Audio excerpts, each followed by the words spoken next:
जागे रहना, मन माया के विस्तार को देखते रहना। भीतर जो भी अनुभव हो रहा है, उस अनुभव को अभिव्यक्त करने के लिए सभी साधन विवश हो जाते हैं। वाणी जो कहना चाहती है वो कह नहीं पाती। काया जो करना चाहती है कि लोगों को समझा दूं, वो कर नहीं पाती। कभी भी ये कार्य पूरा नहीं होता। मन जो समझाना चाहता है, जो अनुभव उसने किया है, वह अनुभव दूसरे तक पहुंचा नहीं पाता। लेकिन विवशता ऐसी होती है कि बिना बोले रहा भी नहीं जाता, और बोल बोल के अंत में यही कहना पड़ता है कि जैसा मेरा स्वरूप है वैसा ही परमात्मा का, और वैसा ही इस सकल ब्रह्मांड का है। यहां सब कुछ एक जैसा है, भेदभाव करने की जरूरत नहीं। सबका एक ही सृजक है। जो भी भेदभाव दिखते हैं वो सब हमारा ही अहंकार है, हमारी ही कुबुद्धि है। लेकिन जैसे जैसे हृदय का निर्माण होगा, कुबुद्धि अपने आप ही टलती चली जाएगी। पूरा महाभारत इस युद्ध को बता रहा है। लेकिन अब प्रश्न ये उठता है कि इस युद्ध से बाहर कैसे आया जाए। कौरव यानी बुराई का प्रतीक, अशुभ का प्रतीक, इन्हें कैसे परास्त किया जाए, उसी के लिए महान ग्रंथ है भगवत गीता। ये बताएगा कि इस युद्ध को कैसे जीता जाए। वास्तव में भगवत गीता ऐतिहासिक घटना ना होकर एक आध्यात्मिक घटना है, जो हर मनुष्य के भीतर सतत चल रही है।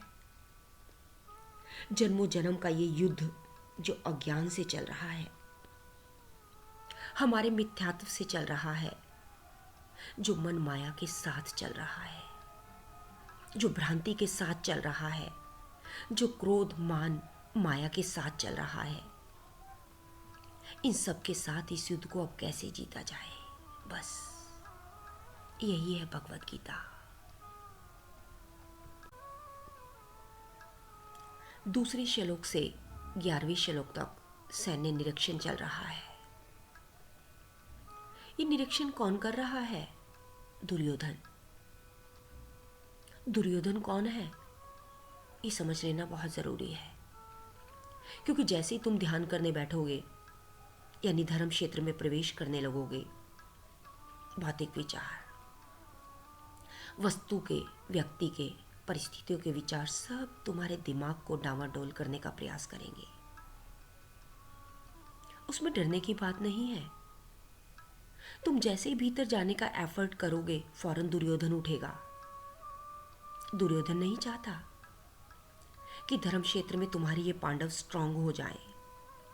5 पांडव यानी मूलाधार, स्वाधिष्ठान, मणिपुर, अनाहत, विशुद्धि चक्र। वो नहीं चाहता कि मेरी हार हो जाए।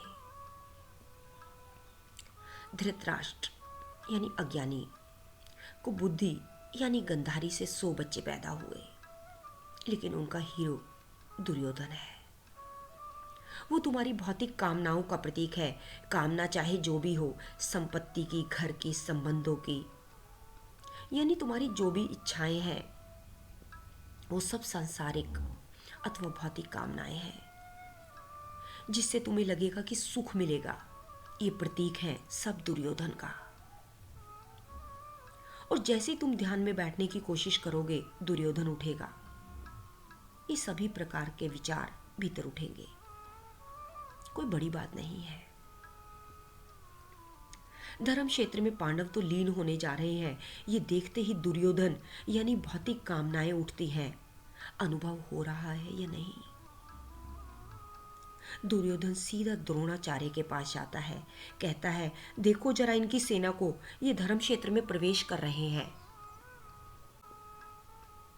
ये द्रोणाचार्य कौन है? ये कौरवों और पांडवों दोनों के गुरु हैं। द्रोण संस्कृत के द्रु धातु से बना है, जिसका अर्थ होता है पिघलना। यानी तुम जो भी कृत्य करते हो, जो भी सोच रहे हो, समझ रहे हो, वो कार्य कहीं नहीं जाता, वो सब पिघल कर संस्कार बन रहा है। वो संस्कार है द्रोणाचार्य। तुम जो भी कर्मेंद्रियों से या ज्ञानेंद्रियों से करते हो, वो सब पिघल कर संस्कार बन जाता है। यानी तुम्हारी आदतें, हैबिट है ये द्रोणाचार्य।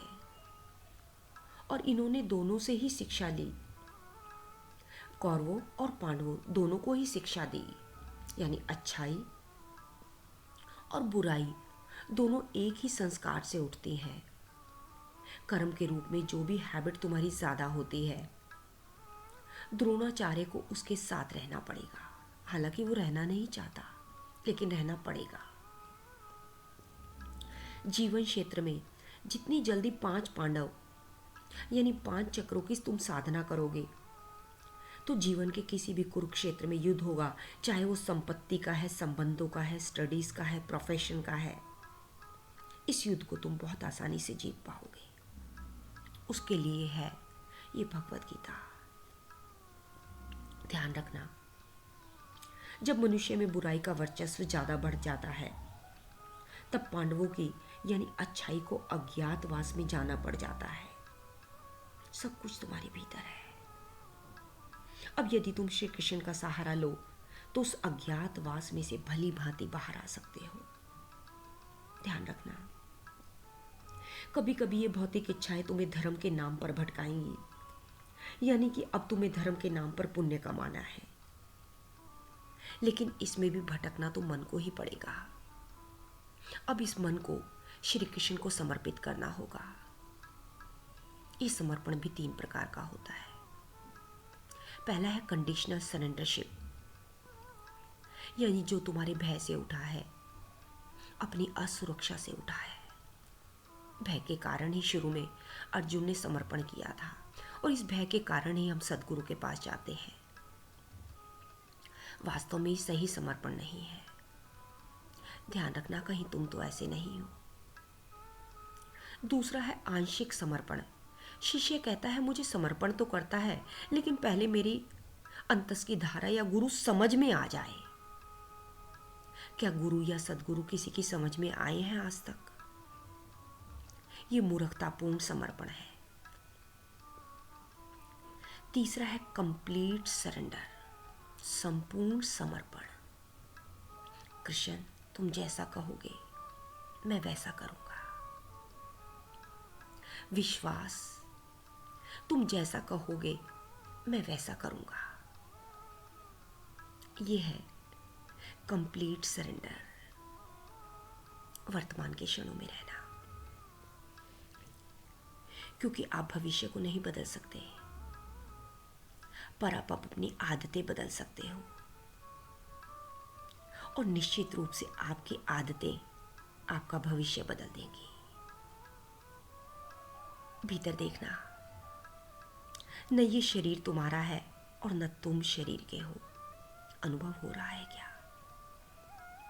ये पृथ्वी, जल, अग्नि, वायु, आकाश से मिलकर बना है और इसी में मिल जाएगा, परंतु स्वयं का स्वरूप हमेशा स्थिर है। फिर तुम क्या हो? तुम कुछ भी तो नहीं बिना समर्पण के। बस तुम अपने आप को भगवान को पूरी तरह अर्पित कर दो। यही सबसे उत्तम सहारा है। और जो इस सहारे को जानता है, वो कभी भी किसी भी भय, चिंता और शोक से कभी भी दुखी नहीं रहता। वो हमेशा के लिए सर्वदा मुक्त रहता है, सभी डुअलिटी से, सभी नेगेटिविटी से। केवल देखना, कंप्लीट सरेंडरशिप के बाद कैसा अनुभव हो रहा है। कितनी शांति, अपूर्व सुख, जो अभी और यहीं है।